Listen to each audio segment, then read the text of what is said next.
What to do after your diet ends. When your diet has ended, you need to get into your maintenance calories immediately.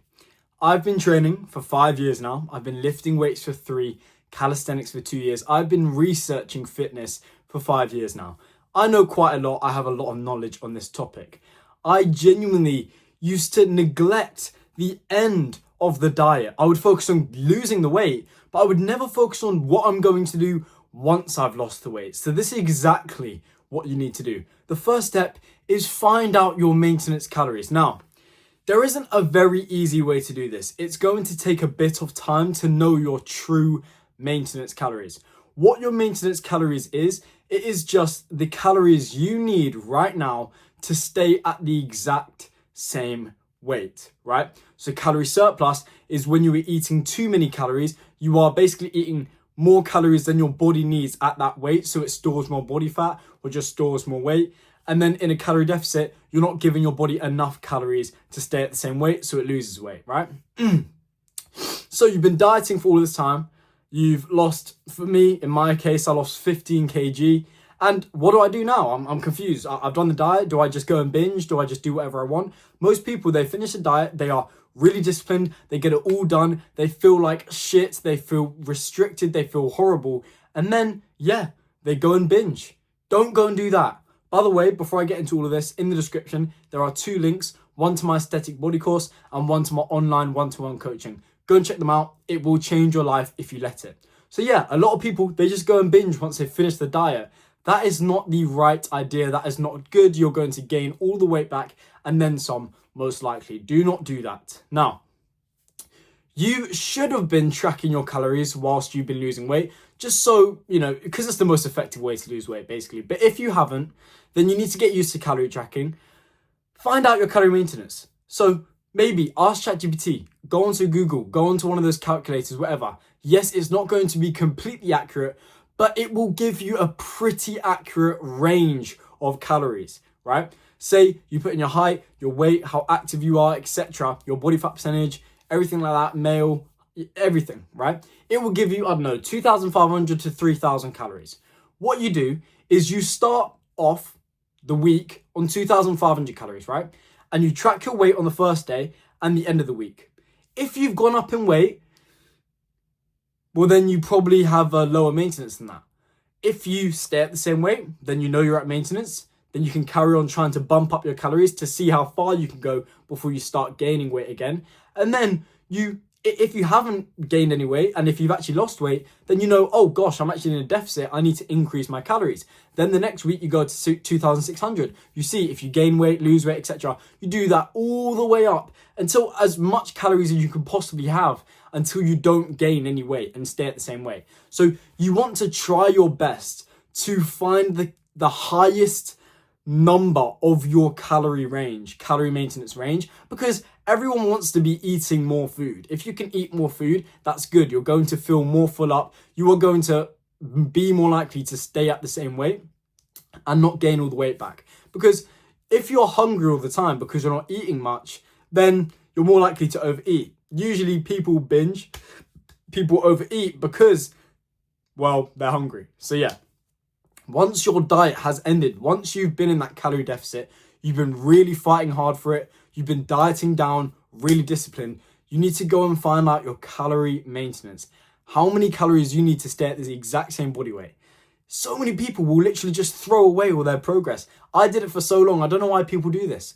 They will lose kilograms upon kilograms, pounds upon pounds, and they will gain all of it back for no reason. They will just binge. 1 month later, they've gained all the weight back because it is a whole lot easier to gain weight than it is to lose weight. And then you're done. You just never do it again. You've gained all the weight back and you're just unmotivated and you're never going to try again, right? So we want to keep the weight down. We want to stay lean for the rest of our life because it is healthy. Once you've got to that, 12 to 15% body fat, stay in that range. Do not binge and go on a massive bulk again and gain all the weight back. Just stay in that range. There may be months when you're in a bit of a calorie surplus and you gain, 1% of your body fat. So you've gone from 13% to 14%. There may be a month when you're in a bit of a deficit where you go from 14% to 13%. But you just want to stay in that 12 to 15% range because that's where all the benefits are. You're going to be lean, so you're going to look good, your muscles are going to pop well. Then you're going to be healthy because you're not obese, and obesity obviously has a clear correlation between dying earlier. So yeah, don't be fat because you will live on this earth for less time. So yeah, get down to that 12 to 15%. You've got that beach body. Hopefully you've been building up your muscle a little bit. You've actually been training in the gym, progressively overloading, make sure your form is good, training till failure, going up in weight when you can.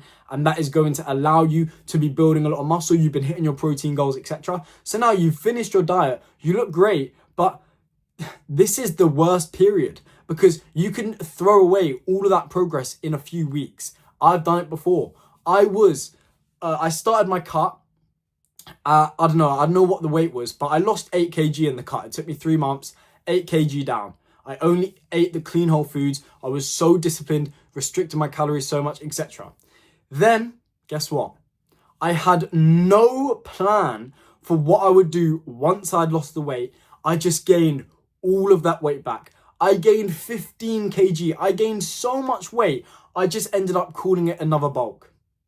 That is how crazy it can be. You're so depleted, your body's so hungry, your diet exhaustion is so high. You just eat. You just eat and eat and eat and eat. You eat all your favorite foods that you haven't been able to have on your diet, and you get fat. So please have a plan in place.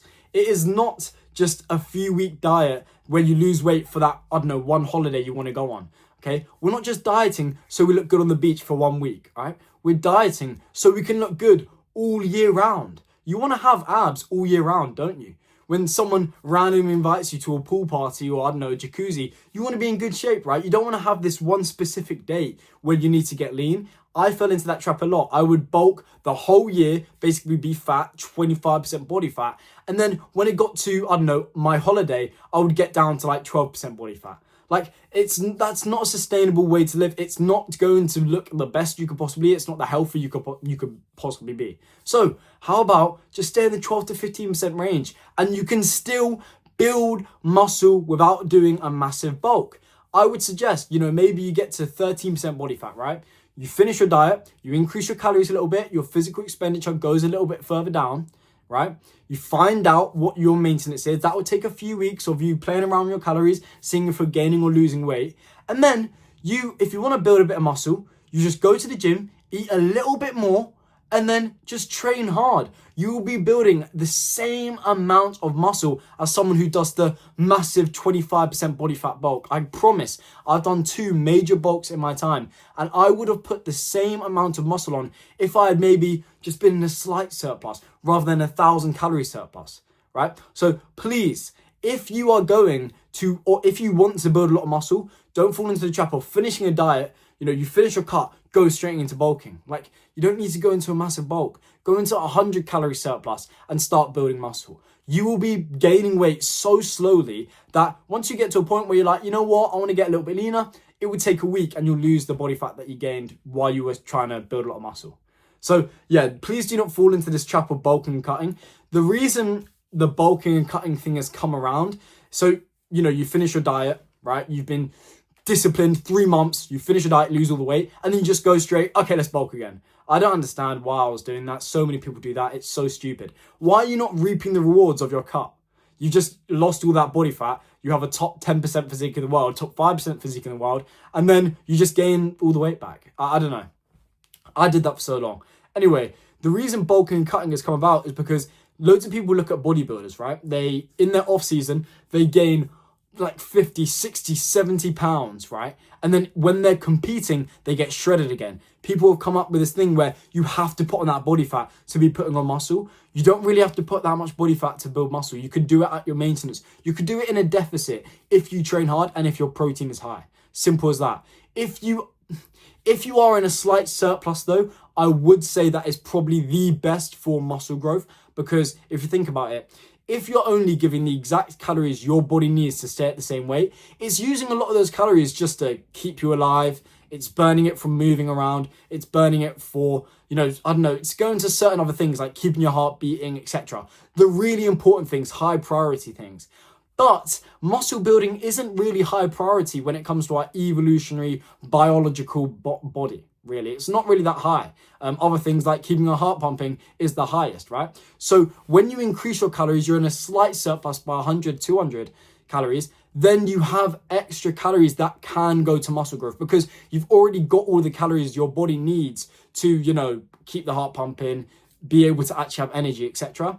Then it can go to that less important muscle growth that your body believes is less important. Like you may think muscle growth is really important, but your body doesn't really think so. Okay, it thinks evolutionary. How can we run away from a tiger? Oh, muscle mass isn't really going to help me much. That's how it thinks, basically. So you have done a crazy diet. You lost all the weight. The plan is you just step on the scale. You find out your weight. You find out what your estimated maintenance is. You can use ChatGPT for that. Give it loads of detail. Tell it everything. Be harsh with your calories. And it will give you a range, 2,500 to 3,000, whatever. Then you just step on the scale on 2,600 calories. You see if your weight goes up, goes down, etc. Then you do 2007, 2008, 2009, 2000, etc. And you might even find that even at the 3,000 calories, you still aren't gaining weight. Well, then you could probably go up a bit further, 3,100, 3,200. Try find the highest calories you can have, the highest end of your maintenance, where you are going to stay at the same weight, but you can eat as much as you want, okay? Or not as much you want, but eat more than you could have, all right? Maintenance is great. It's easier because now you're not in an energy deficit. You've got more energy. Your sex drive's coming back up. You're feeling good. You're eating more. You're feeling full up for the first time ever. You've been dieting for so long. Man, I was never full. I was dieting. I never felt full. So yeah, now I'm in my maintenance. I actually feel full up. So that's great. You are less likely to go and binge on the bad foods when you actually feel full up and you're at your maintenance. You are less likely to go and gain all the weight back when you are at your true maintenance and you are feeling full. So you need to have that plan for the end of the diet. What are you going to do? Are you going to be the person to pick up the fork and just eat loads again, bulk, put all the body fat back on and look horrible throughout the year? Or are you going to be the one who stays at, 10 to 15% body fat, pretty lean, and if you want to build a bit of muscle, you increase your calories a little bit for a few months just to prioritize building muscle, or stay at your maintenance, build muscle there, whatever. Are you going to be that person who stays in that 12 to 15% range, or build or put all the fat back on? Like, I personally want to be the person who stays lean all year round because it's attractive, it's aesthetic, it makes me confident, it's more healthy. Simple as that. So yeah, if you want to genuinely have good aesthetic physique and shape for the rest of your life, you need this maintenance plan. You need to make sure you track your calories and you actually stick to your maintenance. You can't just go up to 5,000 calories and expect yourself to stay at the same weight. You're going to be gaining weight. Track your calories, find out your maintenance, and stick to those maintenance calories for the rest of your life. It's easy, and you can incorporate the food you want to eat, the junk foods, etc. If you're doing this, if you're in your maintenance and you're tracking your calories. Who cares if you have 3,000 calories a day and you eat 1,000 calories of it being the junk foods? 2,000 calories, you're eating the real whole foods, and you're not going to be gaining any weight. Your protein's still going to be high. You're enjoying yourself. You're allowed to have good social fun times with your friends. Everything's amazing. You stay lean. Everything is great. Everyone thinks you look good. Your hormones are great. And yeah, that's it. Just track your calories when you're in your maintenance so you know I'm staying at the same weight. I'm not gaining weight, and keep on tracking your weight once you found your true maintenance calories. Simple as that. Now, I went over this before, but in the description, there is the 2 links that I spoke about. One is to my aesthetic body course. This basically teaches you how to build an aesthetic physique, how to get into the best shape of your life, how to build your dream physique. It will change your life if you actually listen to what I say in that course. If you actually take action on what I say on that course. If you listen to what food you should be eating, how you're going to be building muscle, how to stay lean, how to get lean, etc. If you listen to what I tell you, I've been doing this for 5 years. I know. I've been through the trials and tribulations. You haven't. So you can bypass all of the mistakes that you're 100% going to make if you just go to that course and listen, because I made those mistakes already. I know what works. I know what doesn't. So just listen and do all the things that work so you make all the progress so much quicker, and then you have an amazing physique even quicker than I did. And I mean, it took me 5 years. It will take you probably 1 year if you listen to my advice. Really simple. And for the rest of your life, you'll look like a superhero. So yeah, Go and check that course out. It will change your life if you actually let it. You will build an attractive aesthetic physique. And do not underestimate how important building an aesthetic physique and getting into shape is for your whole life. It's not just your health will improve, your confidence will improve. Everything in your life will improve. You will be more happy. You will make more money. You will have better relationships. I can promise you that. Go and check that course out. It will change your life if you take action. Then the second link goes to my online one-to-one coaching. You can hop on a call with me for an hour for dirt cheap. I think it's like $15. And I will teach you everything you need to know to get into shape and build your dream physique, become healthy. You can ask me any question you have on fitness and I will answer it. I will get you into the best shape of your life. If you listen to my advice there, the knowledge that I've gathered for years now from my own practical experiences, but from also learning and researching this topic for 5 years now. Go and check that out. I will hop on a call with you and I will get you into the best shape of your life if you, again, listen to me. And I'm excited for you because building an aesthetic physique has changed my life and it will change yours too. Go and check those links out. They're in the description. They're also in my bio on my YouTube. Boom!